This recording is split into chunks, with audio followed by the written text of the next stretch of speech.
it's a tour. And, oh, I think this is just like a woohoo at the end. Sorry. So after we came back, it was sort of like, what's next? We had a lot of success on the road. We did a lot of good. It was super awesome. People loved it. We got a lot of recognition and press and all that. So when we came back to LA, obviously didn't want it to just let it die, let the momentum go. So we started to run with it. And we basically just focused on LA and went all over the place. We did a lot of corporate rides. We're still trying to do those public rides once a month, which we still do now.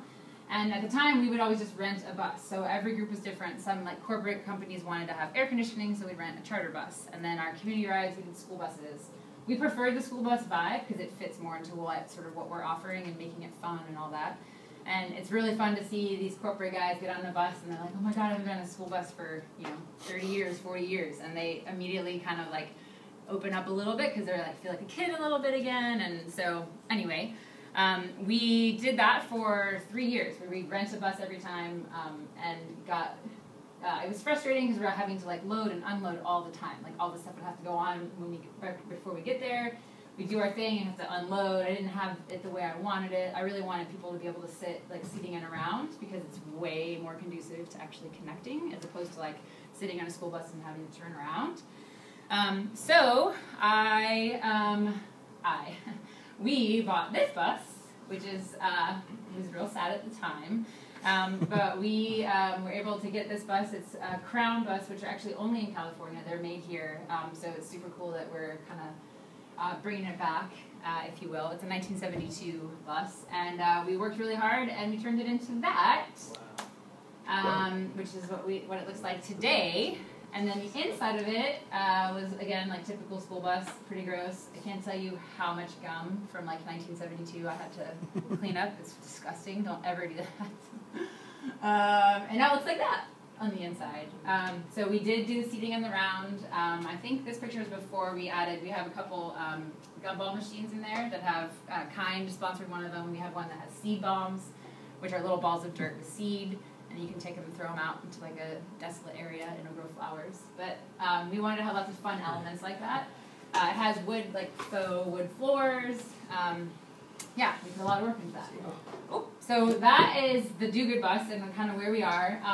Here's all the sort of businessy, kind of boring bits, or exciting. I guess it depends on your preference. But this is kind of where we stand since we started. And these are just kind of base numbers on how many rides we've done. Individual causes means that in a year we usually visit a cause more than once, but this is individual, that we did 35. And as you can see, it's gone up. I mean, we had kind of a weird, the 2012 to 2013 was a little bit weird, but as you can see, in 2014 we had 52 rides, and to this day in 2015 we already had 60. So it's it's growing, which is fantastic. But we're also a little stuck just because we're small, and I'm going to talk a little bit more about that in just one second. But those are sort of the numbers, and as you can see, this was our tour year, so that's why we have this number was so big right after the first year, because we went all the way across the country.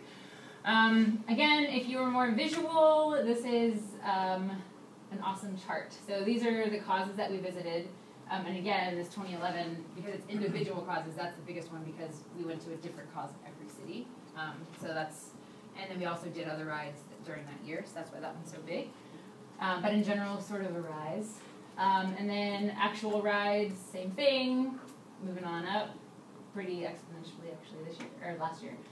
And then people, and connected people just means people that have actually had their butt on the bus, which we're up to already over 2,000 this year, so pretty exciting. Really quickly, kind of the roadblocks that we are running into and why I'm here today, so you guys can be awesome and help. If you do like a quick search on small business and sort of like what's supposed to happen in a small business, there's 5 stages of a small business. I'm not even going to teach you this at all. I mean, it's kind of self-explanatory, but obviously you have to exist first, then you survive, and then you get success, and their sort of success is very broad. I would say we're successful, but in like a business sense, we're not there yet because we're not necessarily sustaining the way we should. But then you're supposed to take off and be amazing, and then you just sort of grow and mature and find all kinds of ways to make things better. So I would say that we've done this and this, And we're here, the reason it's like half shaded is because I wouldn't say that we're under this definition fully successful. So this would be our roadblock, these nice red little things right here. So funding is one because we are a nonprofit. We did not start out that way. We were just a regular S corporation. After 4 years and lots of advice and prodding and everyone saying that we should be a nonprofit, decided to go that way. So we are officially a 501c3, but our funding is so different than normal nonprofits, because most nonprofits would have like a huge fundraiser every year. They have huge donors, whether they be individual or company donors. But our model basically is where you have a ticket to ride. So you pay to get on the bus. Some of that money goes back to the cause that we visit, but a lot of it just is our operation, like our like day-to-day making it run. So we have that individual ticket and obviously the corporate rides. So it's a different model than normal. So we struggle with that a little bit because there isn't really something to look at for examples necessarily. There are some, like kickball clubs, for example, have a membership fee, and they're considered a nonprofit. They're sports clubs. So similar, but way less. They have a lot less operation costs than something like what we're doing. Next thing would be staff. So full disclosure, I'm the only full-time person. We hire part-time people to host the ride, like on the Saturday. Sometimes I have social media interns, but literally when you think of a company, like I'm like the IT guy, the marketing girl, the CEO, the CFO, the janitor, everything that you have to put into a company is me, which is super overwhelming. And in order to get bigger and to make more money, I need more help, obviously, to do that, but I need more money to pay that help. So we're in this, like, to grow, I need staff, but I also need money in order to pay that staff. And then lastly, marketing. So I'm actually an advertising major, so I'm sad to say that marketing would be a roadblock for us, but it's because we don't do it. And that's because the more marketing we do, the more business we would get, and we can't handle it right now. And so we literally we post our events on event sites like Eventbrite and LA Weekly and anywhere you would go if you were like, what to do this weekend. That's where we post them. Anywhere that's free, we don't pay for any of that.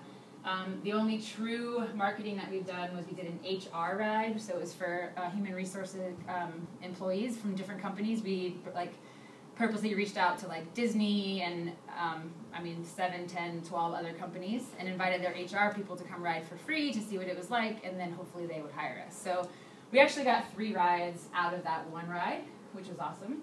And we have a lot of return clients. Disney, we do at least 3 or 4 rides a year for Disney. DirecTV's come back to us 3 times for 3 years in a row now.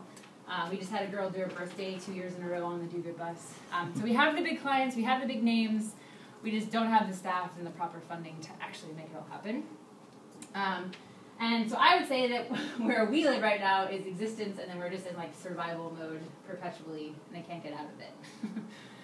So I would like to sort of move toward this success one, is kind of our goal. And really quickly, we do have some partners right now. These 3 are partners. Dog Ears Jewelry Company. They've been supporters since day one.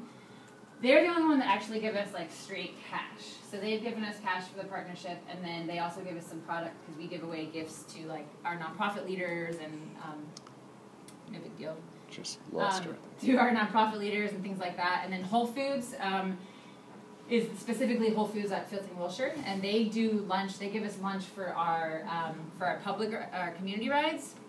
But not for our corporate rides. So the corporate rides, we still have to buy lunch for those. Obviously, we build that into the cost for the corporate rides. But they didn't give us like straight cash though. They're giving us lunch, and then they have a 5% day every year where they give 5% of their profit to a nonprofit. So we got that cash, but it wasn't $5,000, which was our goal. To get their logo on the bus, we wanted $5,000. So they gave us cash. They gave us some stuff, some in kind, and some money.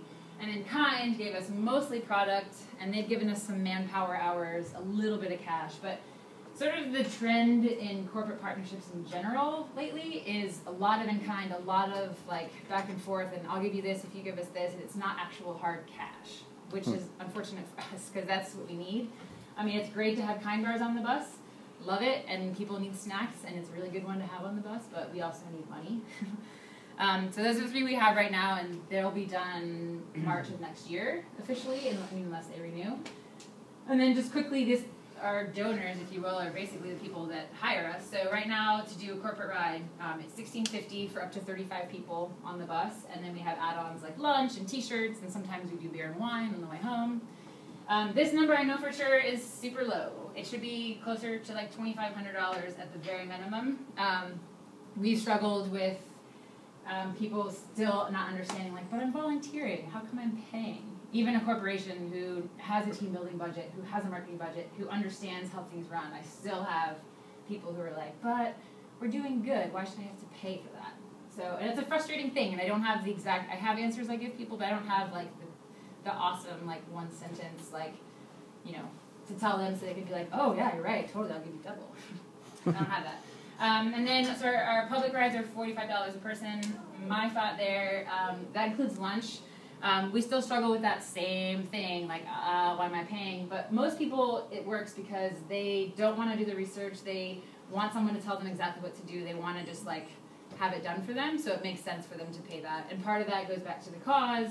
And in all of our surveys that we've done, it's like, I feel like it's like 9.9 out of 10 say that's totally worth the ticket, and no one's ever questioned it after they've experienced the bus.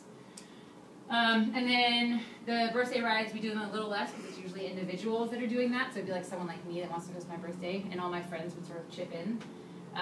Not the best business model, to be quite honest. It's cost the same for us to run it, whether it's birthday people or corporate people, but that's sort of where we started. That's where we are now. And then I would say we only get about $5,000 actual cash from just like dudes that want to give us money. And women don't want to give us money. But, and that's just like individuals that write us a check. So that is where we stand right now. And like I said, I think our biggest thing right now is just that funding and that being stuck at being successful. People like us, people want us, but we can't grow because we just don't have the funds.